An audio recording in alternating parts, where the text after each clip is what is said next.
Huwag kang ngaanib sa MCGI kasi maraming bawal dyan.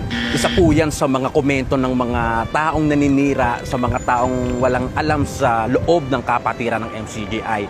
Ngayon, ang tanong, yung ipinagbabawal po ba dito is makakasama po ba sa tao o makakabuti? Kasi kung makakasama yung mga utos dito, yung mga ipinagbabawal, hindi na ako aanib siguro sa totoo lang.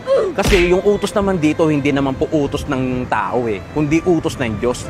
Nasa Biblia po lahat ng mga ipinagbabawal dito sa amin. Isa yun sa mga naging dahilan kung bakit ako umanib. At isa yun sa mga malaking punto kung bakit mas pinili ko sa MCGI. Kasi sa dinami-dami ko napapainggang aral sa labas nung hindi pa ako kapatid, nung nagsusuri pa lang ako. Alam nyo mga kapatid, napakalaki ng diferensya talaga dito. No?